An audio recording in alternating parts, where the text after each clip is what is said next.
దేవుడిచ్చిన ప్రతి అవకాశాన్ని నువ్వు వాడుకోవాలి.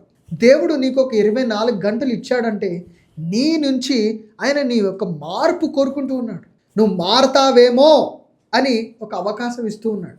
ఎందుకంటే ఆయనకు ఒక్క దుష్టుడు నశించుడు కూడా ఇష్టం లేదు. ఈరోజు నువ్వు ఆ మూర్ఖత్వాన్ని విడిచిపెట్టి రావాలనే కోరుకుంటూ ఉన్నావు. ఆ పాపాన్ని విడిచిపెట్టి పరిశుద్ధుడిగా నువ్వు రావాలని ఆశపడుతున్నాడు. ఎందుకంటే నిన్ను పిలిచిన వాడు పరిశుద్ధుడు. ఆయన నీ తండ్రి కనుక నువ్వు కూడా పరిశుద్ధంగానే ఉండాలి. చాలామంది పరలోక ప్రార్థన చేస్తూ ఉంటారు, వాక్యాలు చదువుతూ ఉంటారు.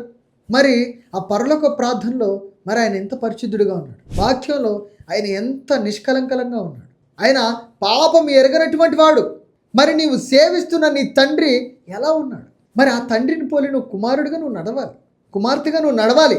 ఆ పాపంలో నువ్వు ఎలా పడిపోతూ ఉన్నావు, ఎలా జారుతూ ఉన్నావు? చాలామంది తెలిసే తప్పు చేస్తారు.